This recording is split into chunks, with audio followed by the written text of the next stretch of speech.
guys for joining, and we have to thank Dr. I don't know how to pronounce the name properly, but you can say Dr. Madhu, no okay, problem. Dr. Madhu and her teams Yeah. to be so nice to do information session for us to discuss how to cope with the stress during this pandemic period, during this difficult time. Before we start, I would like to ask everybody to mute your microphone. If you would like to ask any question, you can use the raise hand feature of the Zoom meeting.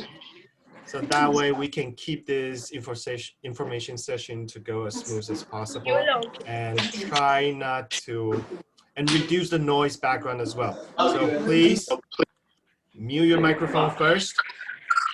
Bà dùng cái gì? And Lúc nãy then bà vô nó có nói là cái gì không? Nó có hỏi trước khi bà vô nó hỏi bà mấy cái câu hỏi giống như là cái gì Should I make using you without co-host, you Chen, so that you can mute them? Should I make you co-host? Sure. Okay, I'll make you the co-host so that. Okay, so, yep. All right, so Okay. everybody's muted. Okay, so if you have any questions, there is a raise hand feature in the, Zoom. And then I believe Dr. Zem, Madhu and her team will answer your questions. So without further ado, that's Miss Muki, our principal. Miss Muki is going to introduce Dr. Madhu and her team. Oh, Nina, you need to unmute yourself first. Okay. I'm set. Thank you, Yu Cheng. Morning, everybody. I don't know where you are, but have a good day. We are having a special assembly today because we all will be enlightened in a very special way on a very much in demand topic, and that is mental health. We will learn how to gain and maintain healthy brain to be mentally healthy. Basically, a healthy brain is what gives us mental health. Now, exactly like we take care of our physical wellness, we all need to be proactive for our mental health as well. This is a very critical factor for our overall wellness. Now, what is mental health? First thing I can say with confidence, it's not a stigma.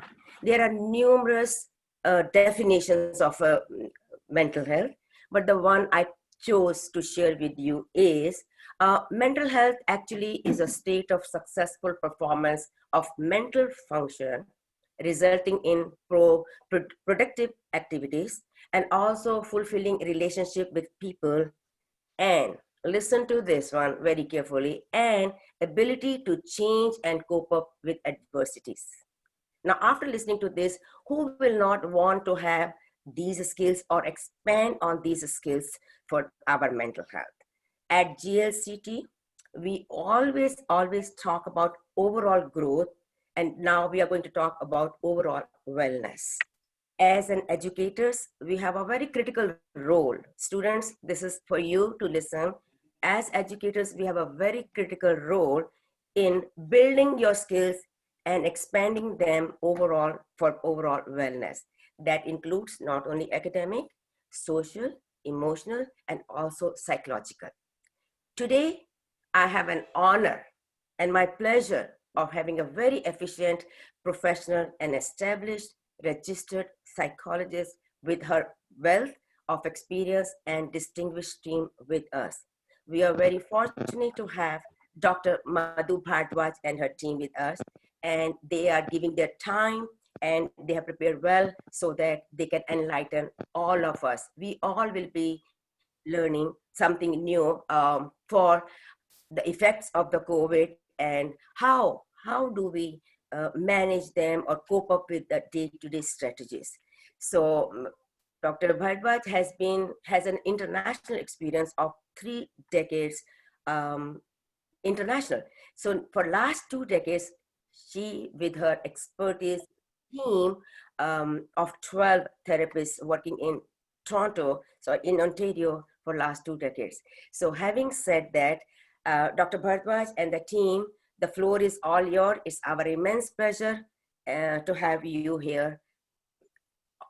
Please, ready to go. Dr. Bhardwaj. Thank you. Thank you, Nina, for your kind words and for giving us this opportunity to share some of our thoughts about impact of COVID on our lives and how to cope with it. Hello, everyone. Isn't it wonderful that we are all sitting in our homes and we are still able to connect with you in your school? So, thanks to technology, which has actually been there for years, but we did not use it so often. I guess it's because of the COVID, which has brought us everyone so close. And in fact, young and adults, everybody has started using this technology, learning about it, and using it more frequently. We have all come to realize the importance of our relationships much more than ever before. Having said that, doesn't mean that I want COVID to stay with us. In fact, COVID has affected everyone globally. We are all sailing in the same boat. Maybe the effects are just different depending on our age and the place and our circumstances. But overall, COVID has affected everyone, their physical health and emotional health. But some people don't realize that whatever symptoms they have, they can be really difficult for them if they do not take care of it. So they need to recognize their symptoms, which should not become like a clinical disorder. Because if we leave these symptoms with us and we don't take care of it, then they can become a clinical disorder. Some of the common symptoms which everybody is feeling is like fear, anxiety of present and future. We are feeling isolated because we cannot meet people because of COVID. Being sad and maybe depressed, feeling hopeless, lack of motivation, reduced sleep and appetite, and which is so common in people because of anxiety, but we do not realize that. There are also financial difficulties, and there may be relationship issues and problems, and many more symptoms.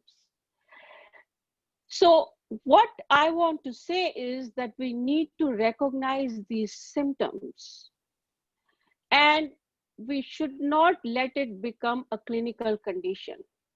We can all actually do few things, very simple things, so that our mental well-being is good and our mental health is good.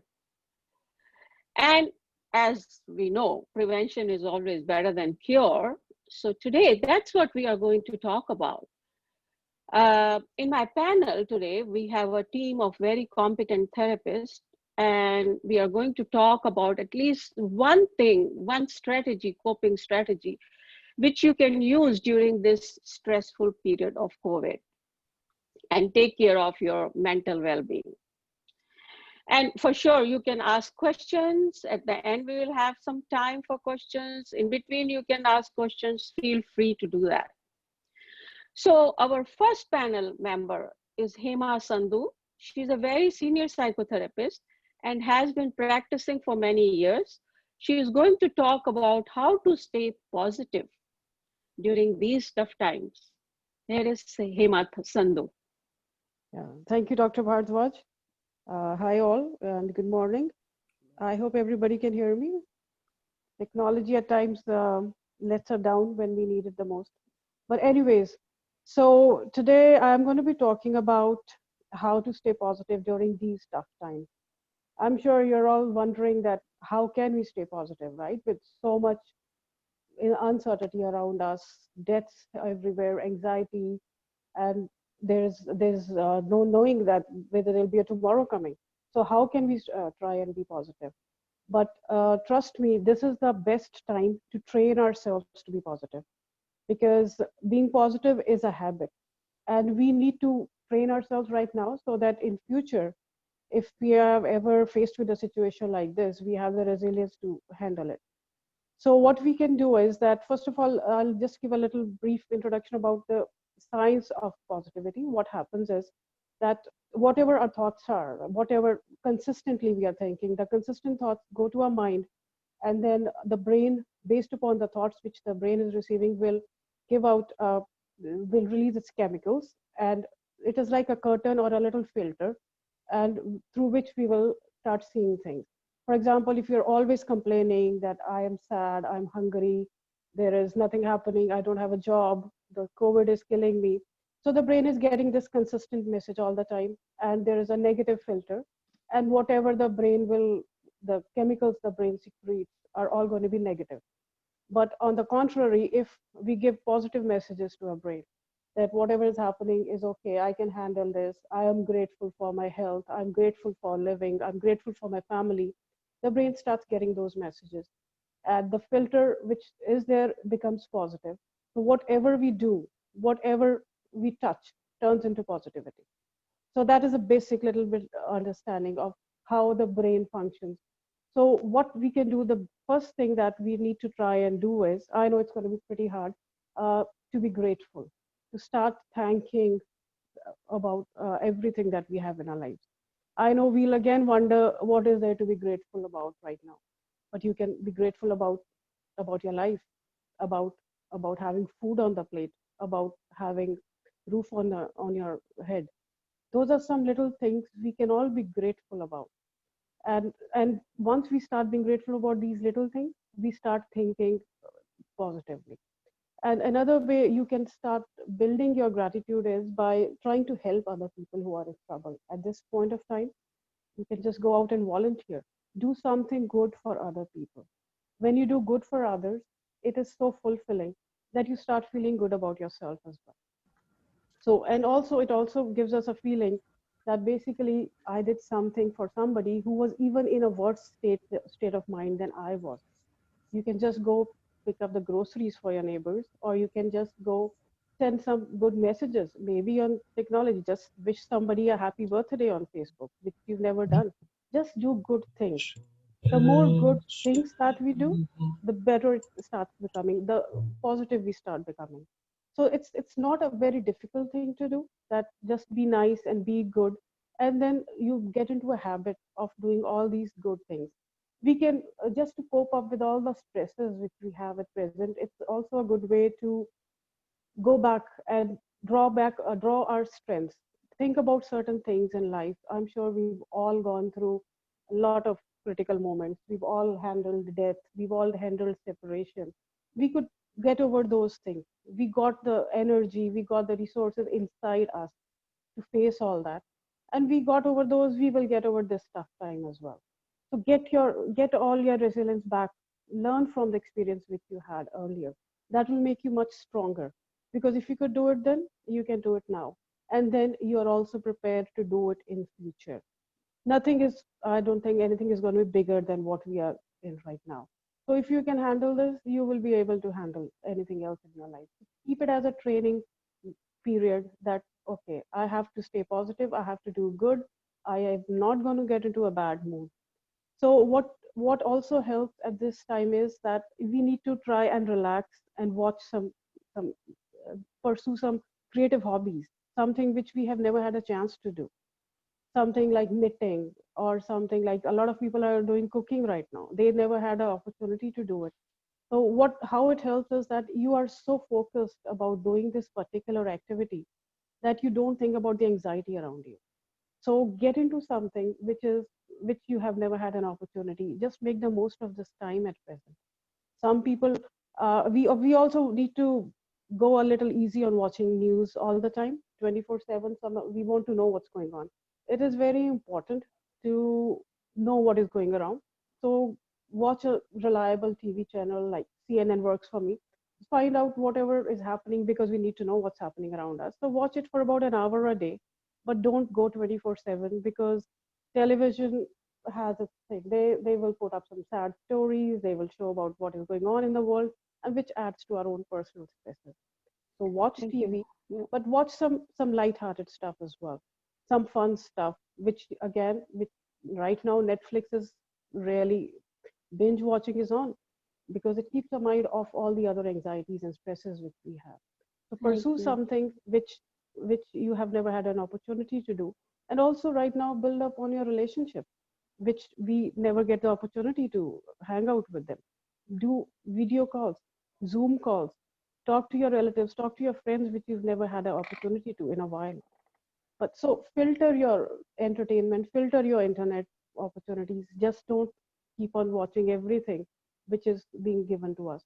Be smart about it and be creative about it. And as I said, it's always very enforcing it. It helps us when we help other people. So we need to do that.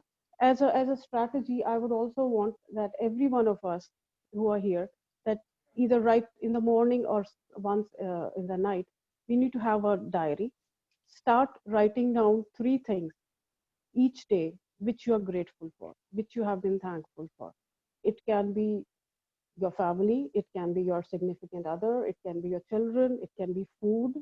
So every day, start a list of 3 things. I know in the beginning it might be a little bit hard for you to find those things, but over a period of time, you will have such a long list of things which you'll be Thank there. you, Hema. All right, so that was about, so looks like I've run out of time. Well, thank you so much and have a good Thanksgiving weekend, everybody. Thank you. Thank you, Hema. Thank you very much for these two really good tips about, thinking positive and doing very small little things and helping others, which can really help you in turn. Our second panelist is Jessica Israel Stam. She is a registered psychotherapist and is also a trained mindfulness meditation therapist. She's going to talk about mindful self-compassion and also importance of mindfulness meditation in our lives. So here is Jessica. Hi, everybody. Thank you so much for joining us today. It's so nice to see how many people are in attendance, and I really hope you find this talk helpful for you. What I most want to teach you about today is something called mindful self-compassion. And it's important because to me, mindful self-compassion is essential in coping with difficulty. But what does mindful self-compassion mean? Mindfulness, quite simply, means acknowledging whatever's going on for you in any given moment. What you're feeling, what you're thinking, what's going on in your body, what's going on around you, what's going on in the people you care about in the world. Having present moment awareness and acknowledgement of whatever it is that's happening. And self-compassion means responding to what's going on for you and others, and especially your own struggles, with kindness and understanding towards yourself.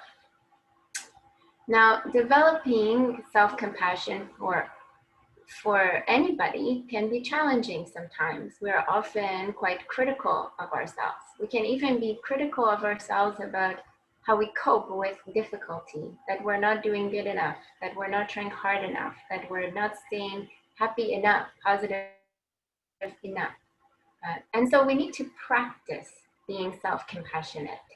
So I'm going to take you through an exercise or meditation called the self-compassion break. And you can do this anytime, day or night. So to do this exercise, we're going to find a comfortable position in our seat. And if you like, you can close your eyes to help you focus. Or if you're not comfortable closing your eyes, just take your eyes and angle them downward and rest them on one particular spot, just gently. Now we're going to settle in your chair and take a few breaths with the knowledge that you're breathing. Just breathe in and out and feel your breath in your body.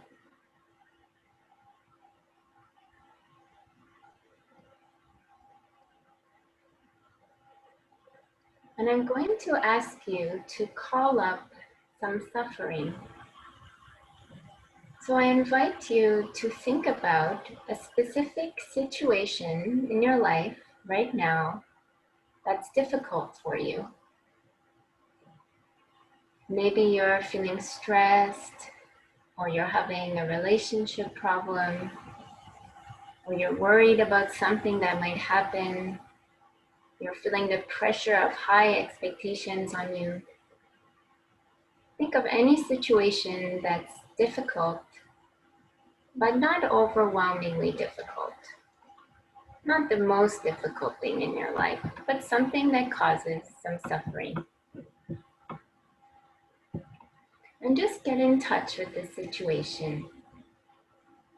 Think about what's going on, what happened or what might happen. If there's other people involved in this difficult situation, think about who is involved, what words were exchanged, what thoughts and feelings are there. Really bring this difficult, stressful situation to life in your mind. And as you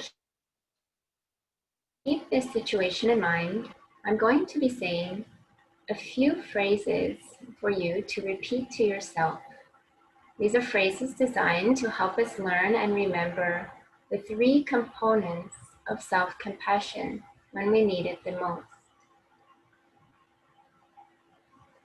So as you think about this difficulty in your life, whatever it is, however you're struggling, the first phrase to repeat to yourself is, "This is a moment of suffering."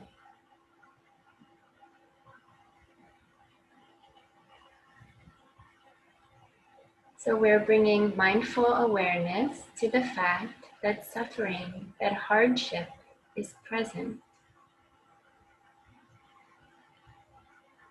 I invite you to find some words that speak to you, to acknowledge your suffering.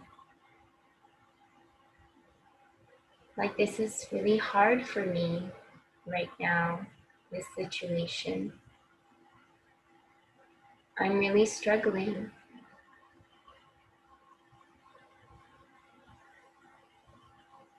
This hurts. So we're turning toward our difficulty or acknowledging it. This is a moment of suffering.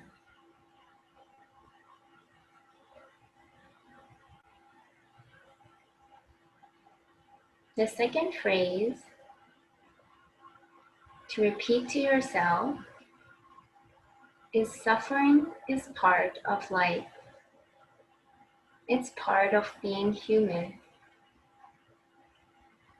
It's not abnormal to feel this way. Many people all over the world, people I know, people I don't know, they go through similar things. Sometimes they feel like they failed or messed up, or they can't cope.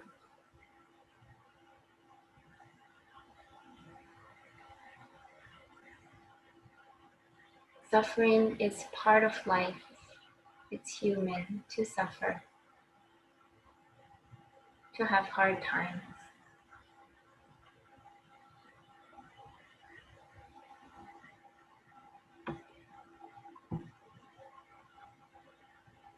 And the third phrase to repeat to yourself is, "May I be kind to myself in this moment."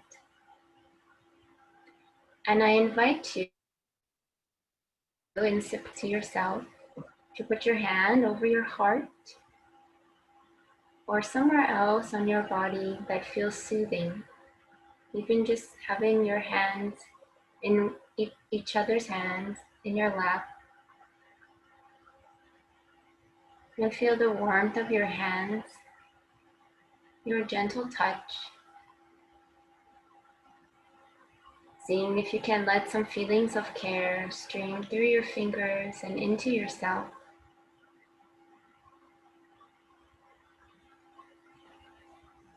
Maybe telling yourself what you would tell a good friend if they were going through the same difficulty.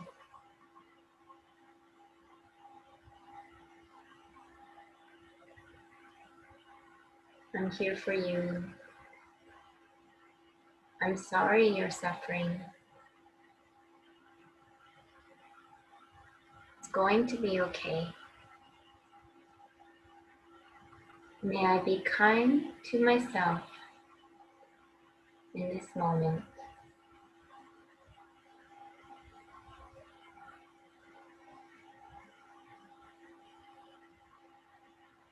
And rest your hands in your lap. Just notice how your body feels in your chair. Let go of the situation of difficulty. And open your eyes slowly when you're ready to end your practice.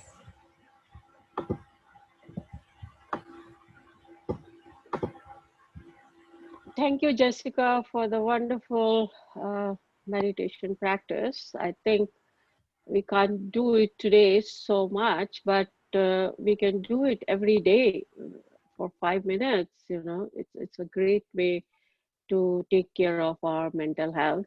And I'm sure we can teach you more if you like it. And Jessica is always there, and she's in my team. Okay, so our third panelist is Sandra Leckie, a senior therapist. She is going to talk about importance of talking with a trusted person, which is so important. How opening up about worries or concerns help to improve outlook rather than trying to manage alone. And it is so important that they must have a person to talk to. You know, you don't have to manage it alone, and there is no shame about it. Everybody has problems. So here is Sandra.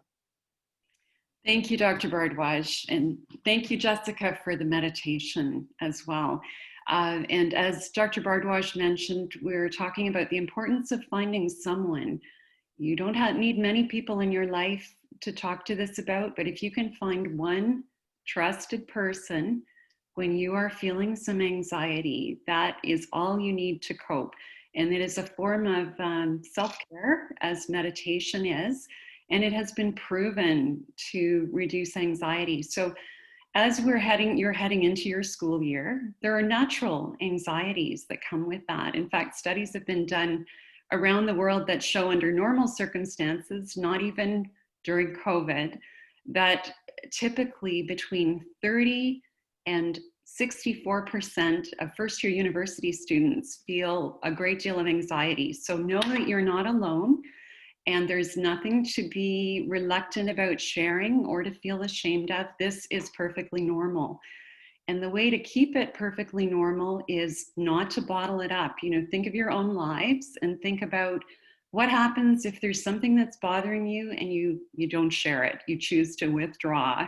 You choose to keep it inside, and think about how it magnifies. Whereas if you are able to speak of it to someone you feel comfortable with, that anxiety diminishes. So at this point in the state of our world, and actually this point in your own lives, embarking on your secondary educations, you are going to feel anxiety. It's going to be part of your life, but you just want to keep it contained. So perhaps, you know, maybe you don't feel comfortable speaking with someone in your own family. Maybe there are academic expectations that are, you know, that are upon you, where you feel you have to perform on behalf of your family. Or maybe your family at this point is dealing with problems of their own and you don't want to burden them further. So just reach out to a teacher, reach out to a counselor, and just say it out loud to someone. And that will help to keep that anxiety manageable.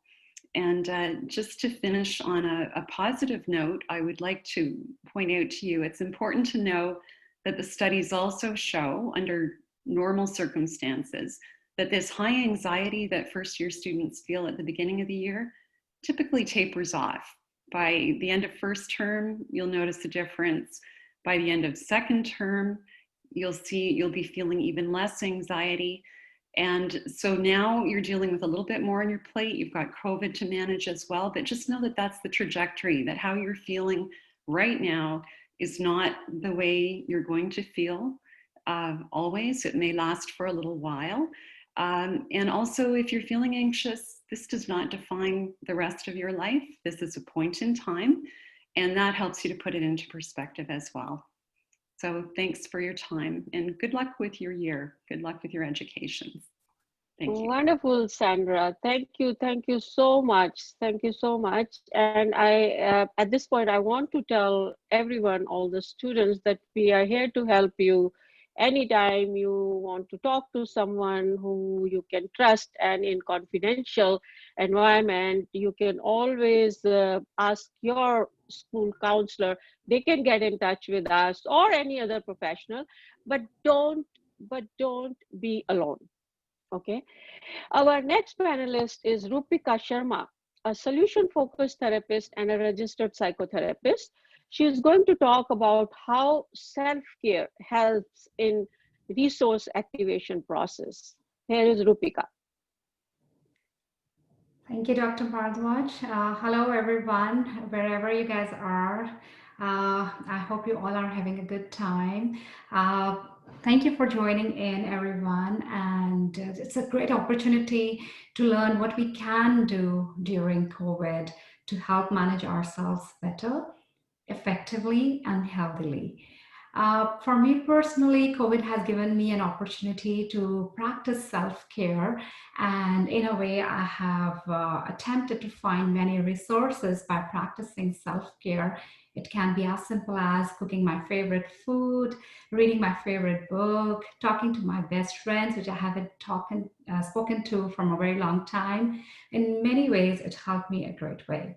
But I'll just start with a simple exercise. I know I can't see you guys, but if you can start doing this with us, one quick second. This is a part of self-care that you should be taking while you are studying, moving from one class to another class. It will help you be in the present, feel the moment, and get back with the energy. So just perform a simple stretching exercise, a 5-step exercise. If you stretch your arms right straight as much as you can, bend a little bit back with your hands very straight and sharp, lift up, reach to the sky. Try to touch as much as you can, keeping your back spine perfectly straight and sharp.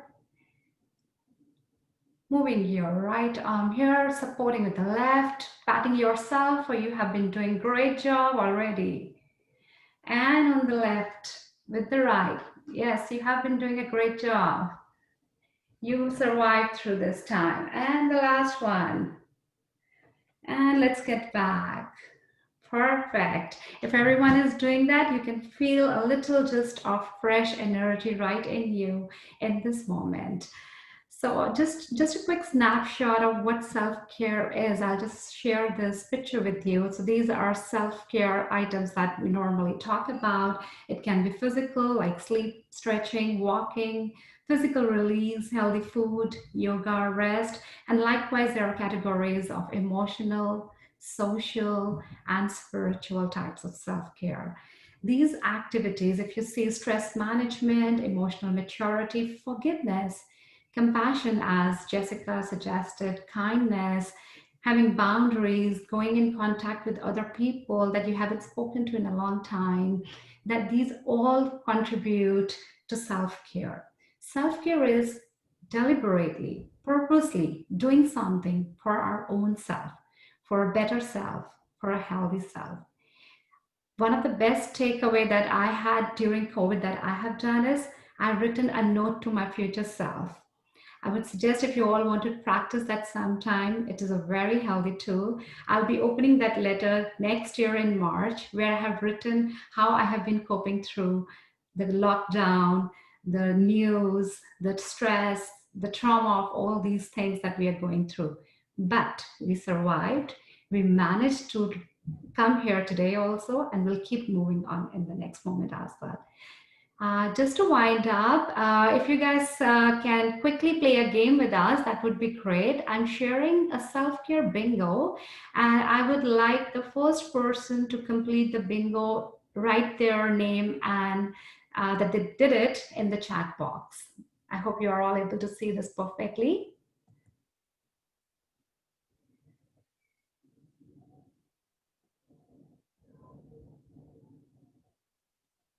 I'm sure most of you know how bingo works.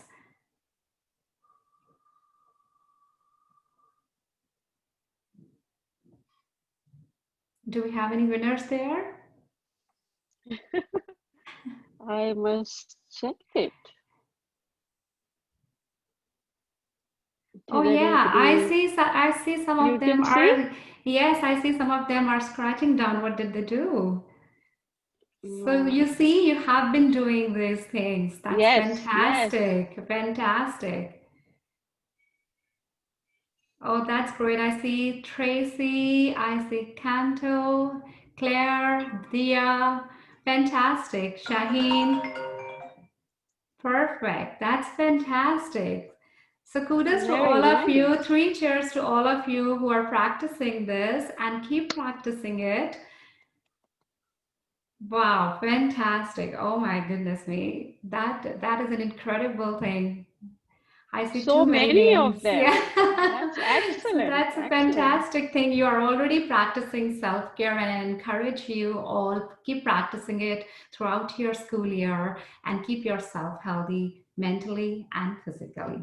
Take care. Thank you, Dr. Bhardwaj. Thank you, Rupika. Thank you very much for these 2 exercises, which were great, for everyone, for us also. I agree with you. This COVID has actually made us more stronger.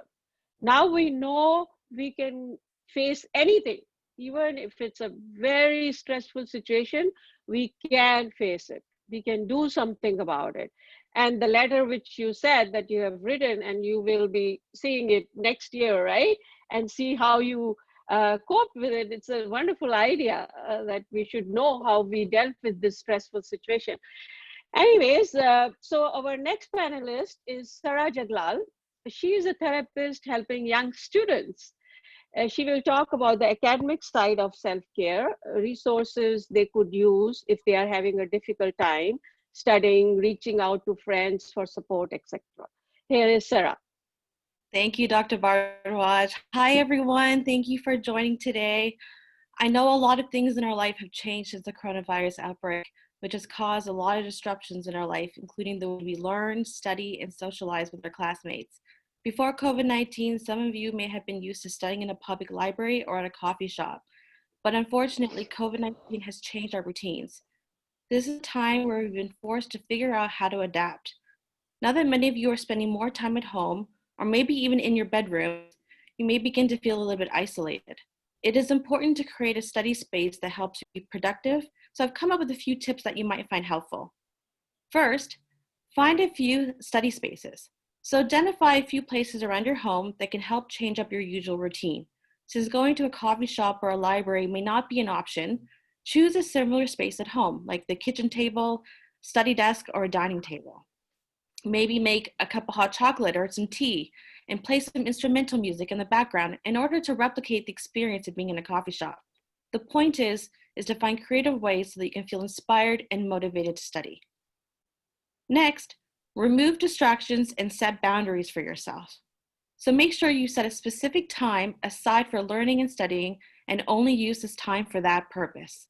So it's going to be tempting to check your Facebook or check your Instagram or go on TikTok, but figure out what your distractions are and try to eliminate them during the time you set aside strictly for study. So if you enjoy video games, make a rule to yourself that you will only play during your designated break times or afterwards. If your phone is a distraction, make a deal with yourself not to touch your phone for 50 minutes.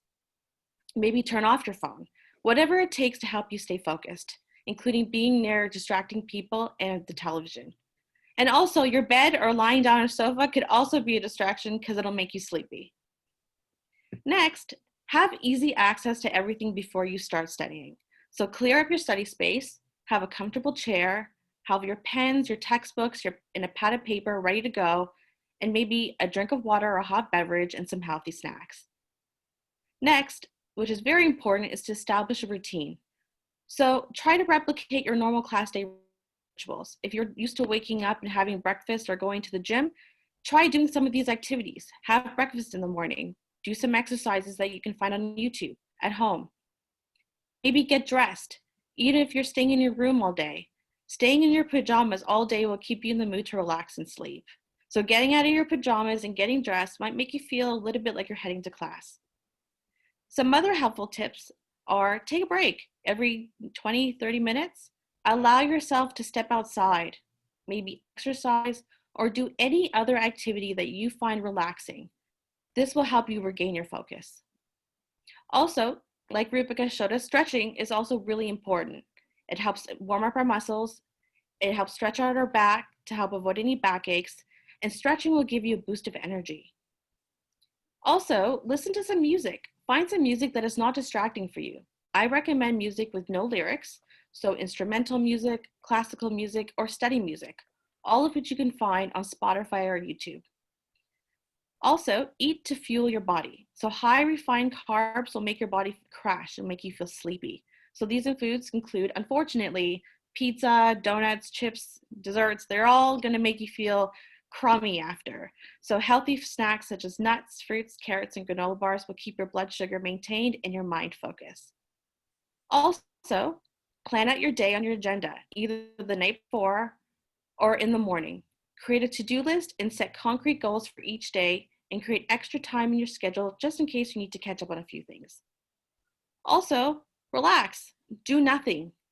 No television, no phone, just do nothing, relax and be with your thoughts. And connect with friends. Meet on Zoom or a video chat and just study with friends online. And lastly, and most important, reach out to your teachers or your counselor at school if you need support. Don't be afraid to ask for help. COVID-19 is new for all of us, and there will be plenty of questions that will continue to arise. So it's okay to ask for support and ask for help and get those questions answered. Okay. Wonderful, Sarah. What lovely tips you have given to students. I think that's excellent. They can really use them in day-to-day study for studying, you know. And I really like that you can change your environment. You can look for what are the barriers, you know, what are the distractions they have, and then they can deal with it and reward themselves. I mean, drinking chocolate would be great, Sarah. That's wonderful. So very, very nice tips. Thanks, Sarah. Our next panelist is Reena Shahani. She is not only senior, but has a combination of experience as an occupational therapist as well as a psychotherapist. She will talk about the importance of activities to improve mood and type of pleasurable activities for sense of accomplishment. So here is Reena.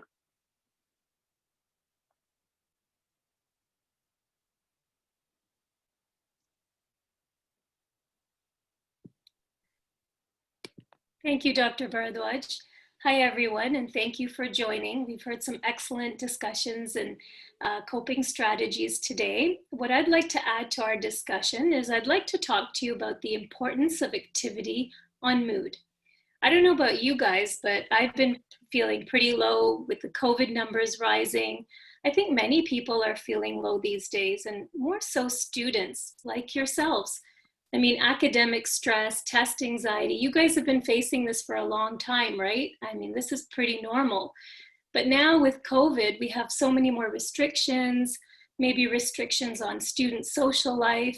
And so for some of you being far away from home, it's understandable if right now you're feeling very low. So how can we improve mood? Well, mood and activity are linked. Let's take the example of test anxiety. Well, a little bit of test anxiety is helpful. It's good for us because it helps us focus. It helps us get ready to write a test, but sometimes it can really bring us down. Now, this can happen by procrastinating or not doing. So not studying in advance might make us think that we're not ready for the test, or that we're going to fail the test, or that our future is doomed because we're going to get a bad mark on the test. And that can make us feel anxious and guilty, maybe nervous and even sad. So as you can see, not doing or inactivity can make us feel bad. But the good news is that studies have shown the opposite effect with activity. So activity actually improves our mood. Why? Because it makes us feel better. It makes us feel less tired. It helps to improve our concentration. So if we were better prepared for that test, we would have felt like we were in control, and maybe our anxiety would have gone down and we would have felt better. Now, there are two types of activities that generate a positive feeling. Activities that give us a feeling of a sense of accomplishment, just like we talked about. I know studying for a test is not fun, but after we do it, we feel pretty good. And then there are other activities that are just to make us happy and to make us relaxed. We call them fun activities. And that could be things like having dinner, maybe now a virtual dinner with our family or our friends, or even putting on a face mask at night. They can just uplift us and make us, take us out of that sad, gloomy feeling. So my coping strategy for you today is 1, to increase your level of activity, and 2, to increase the activities that make you feel good. So I'm sure as students, you all have student planners, and if not, you may have a calendar. Sorry, this is backwards for you, but I just really wanted to show you the importance of a calendar. I think a calendar is a great tool because it helps us to structure our day and remind us to get up and to get moving. So structured activities, I think, is key to feeling a sense of control, and I think especially for students. So what you really want to do is you want to include a mix of these feel-good activities along with your academic activities like your tests, your quizzes, your assignments. So some examples of some fun activities might be, especially during COVID, might be, hosting a Netflix party, or hosting a Zoom dinner, or a coffee date. Maybe having a Zoom party or attending a virtual concert, maybe just having a spa night, or going and taking an online yoga class, maybe online gaming, or going for a walk, or maybe, like Sarah said, just listening to your favorite list of, favorite playlist of music. These activities are what we call interrupters. They're just interrupters in our academic day that hopefully will just change your mood and help you better cope with stress. So that's it for me. I did put a link in the resource list. It's just a 5-minute exercise. It's a mood booster, and hopefully you guys will get a chance to try it out, and hopefully it will change your mood and make you feel better. My colleague Sarah has also posted a few resources on, if you are interested in some social activities that you may want to do virtually, like hosting a Netflix party, it shows you how you can go about doing that. So that's it for me. Good luck, guys, with school, and I wish you all the best. Thank you, Reena. Thank you very much. I really liked what you said was about the test anxiety. If students, test anxiety is very normal, but if it becomes excessive, it can really, decrease your grades. You will forget things during exam. So you need to take care of that anxiety. And the pleasurable activities, which you said were wonderful. You should have this calendar in front of you, and you can add some of the pleasurable activities and use them and see that you are doing it. Thank you so much. And we will be sharing the resources which you have provided at the end. Okay, so now I would like to introduce Parminder Nijar, very pleasant therapist who speaks various languages, and she will talk about resilience and skills related to that. So here is Parminder. Thank you, Dr. Parminder. Yeah, okay. Hello, everybody. I hope you're having a great time, and thanks to all my friends who've been giving various very nice, helpful tips, which I'm sure everybody will benefit from it. Today, I'll be talking about resilience, and a very basic core aspect that we all have, but sometimes we tend to forget about it. And we are not aware of it. But if we try to explore it and if we try to practice it, it is like a thing which grows more, and it grows more in difficult time. And it is our capacity to bounce back, and to bounce back even with more energy and more strength after the difficult times. All the adversities and all the difficulties that you face, especially as this global pandemic has affected us, how it affected us in so many different ways. We all were not prepared for it, but then we still dealt with it. We are still dealing with it. So it is our natural capacity to how to be adaptive, and how we reciprocated to it, and we changed our lifestyle and we adopted the new normal. I'm sure it is difficult for all of us, and we've been experiencing new norms and having different experiences, but we're dealing with it. So I think in this difficult time, we all should pat ourselves and feel good about ourselves that we dealt with so many different aspects, so many different new challenges, and we will come out strong out of it. And as for you or your students, I know this was like a very new thing, and we never thought that this will affect globally, and this will affect on so many different parameters to so many people. And if we think about it, or if we practice about it, it has given us a kind of permission to rise and to grow more strong and come out of it as a more better person. So I just want everybody of you to be aware of your strengths and practice it, and let it go, and just go with the flow and discover your strengths and capabilities to come out of this difficult time. So for as we are like thinking about resilience, if we want to become more resilient, there are few tips or few things that we all can practice to make ourselves more strong and more resilient. So as my friends have also spoken about it, very important is to create your support group. Never be alone, always share, talk to your friends, and just share whatever, even if it is something very silly, just go and share. Secondly, very important, take care of your basic needs. Basic needs would be just your physical health, your maybe everyday routine, your how you want to spend your day. Just take each day as it is. Do not make big plans, or maybe like about thinking too much about future. Just take each day as it is and try to make it in the best possible way. Then thirdly is very important, how do you talk to yourself? What kind of things do you say to yourself? Saying positive things to yourself, encouraging yourself, being optimistic, saying, giving yourself good messages instead of saying negative or things that pull you down, that I'm not good, or maybe I'm less, or what will happen with my future. These things will pull you down. So very important is to have positive self-talk with yourself. And next thing to be resilient, or to be more strong on your resilient feeling, is learn how to solve your problems. Just take charge of small things and practice that skill of solving your problems and being efficient. It will make you feel very good about yourself. And apart from this, it is very important to being aware of your thought process. Just sometimes reflect back. You can write about it, or you can just go back and how did you thought? How did you react? How did you felt about it? Just being simply aware of your thought processes, and being aware which will generate good feelings, and eventually it will create a balanced behavior.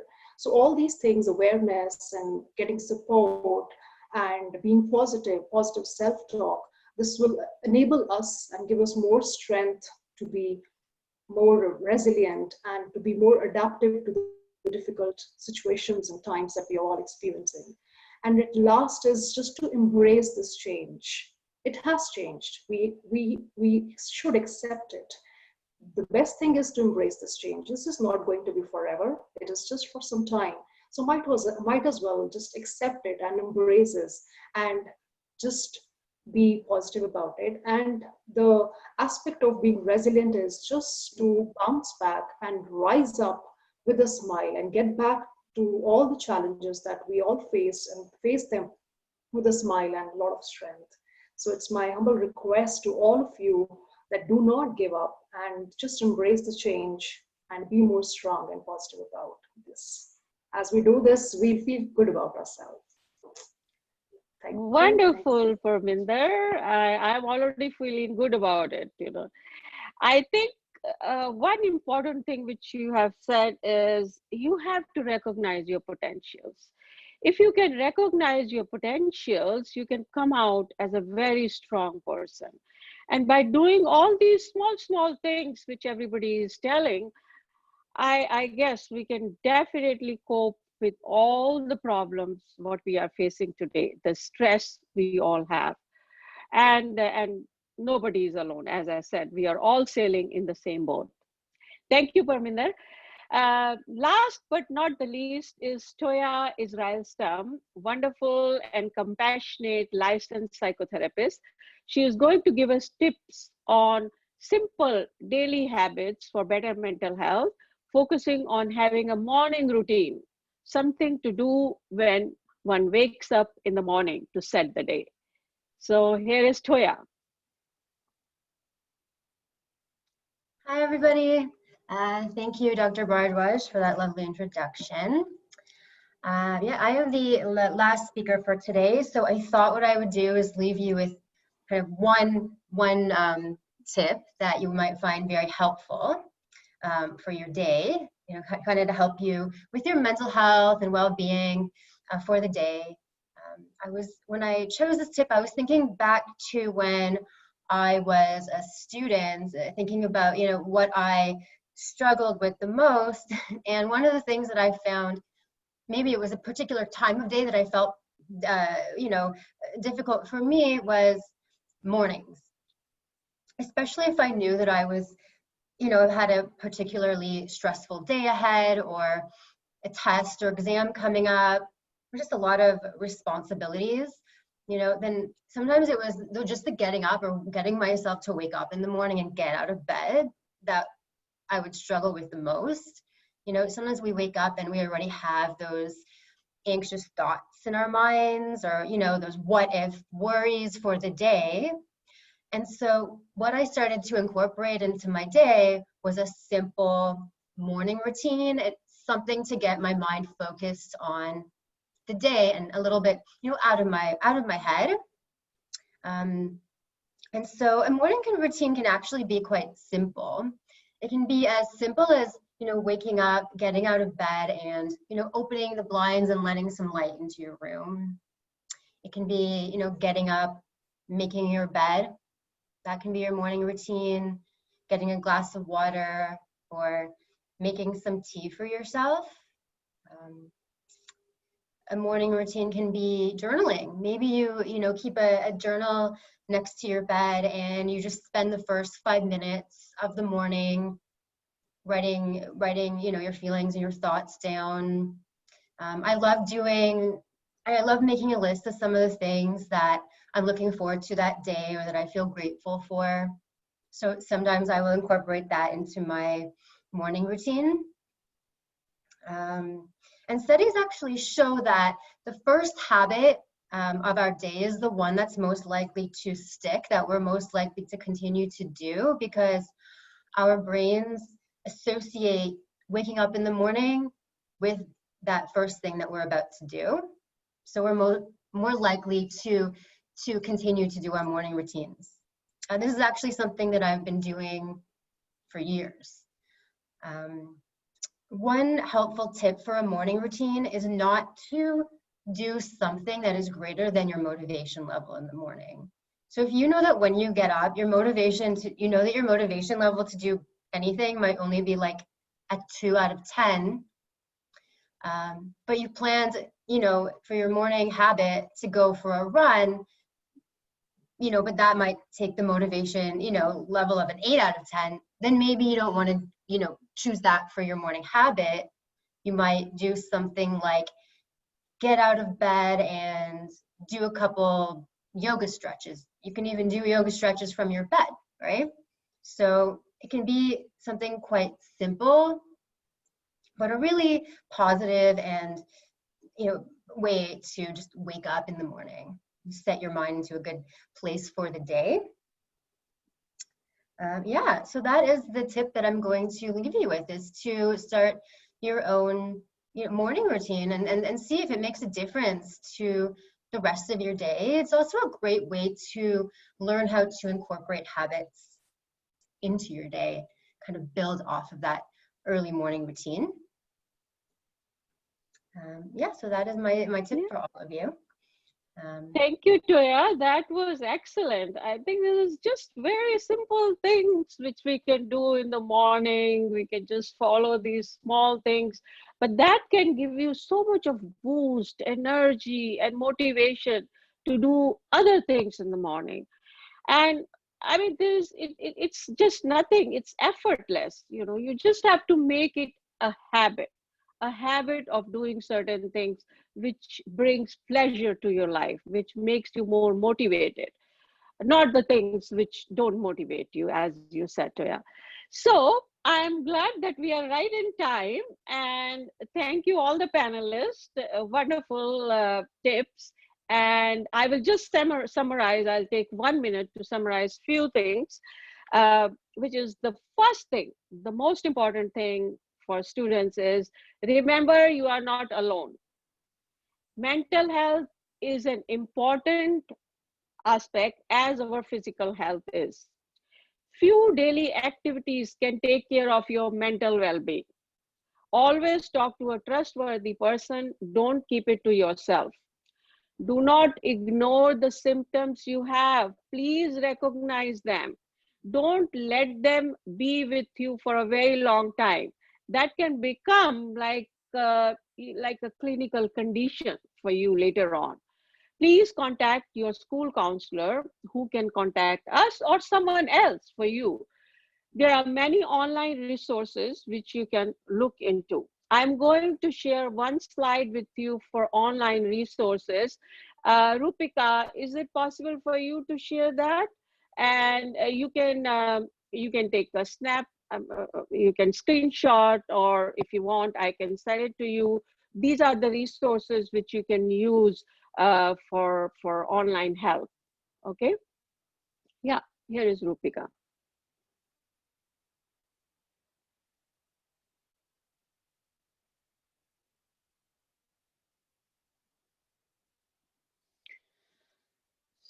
So is it big enough? Can everybody see it? Nina, can you say something? Can you see it?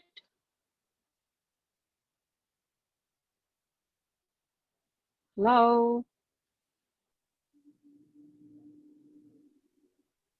Yes, I can see. You are okay? You can take a screenshot, or we can email it to you. You can give it to all the students. Will that be okay?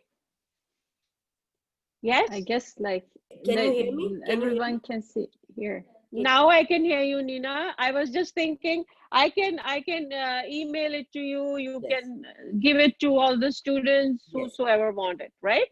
That will be wonderful. Okay. Thank you very much. Thank you, Nina. I just want to take 1 minute also. Yes. I can't tell you in any words that how happy I am to have you and your team for my students. We all are going, as you said, through some kind of emotional struggle or roller coaster rides, but our students is under our care, and they're our responsibility. So I wanted to do something more for them, but not only for them. I think we as adults also have learned many new strategies, new things through your team and you. Thank you so much. And I'm sure my students and my staff must have been benefited from your teachings and your sharing your ideas. In future, if your schedule permits, I will talk to you later so that you can come back for my students if they have more things to hear from you. It is such an amazing experience listening to each one of you. Thank you so much, Dr. Bhardwaj, for giving us your time and your knowledge. And I'm sure everyone, at least I can speak for myself 100%, and similarly for others, must be feeling we have heard very, very useful strategies and coping strategies especially. And thank you so much to each member of your team. Thank you. Thank you. We are always there. We are always there for students, and we would love to help everyone. Thank you so much. Thanks a lot. Thank you so Thank much. you. Appreciate it.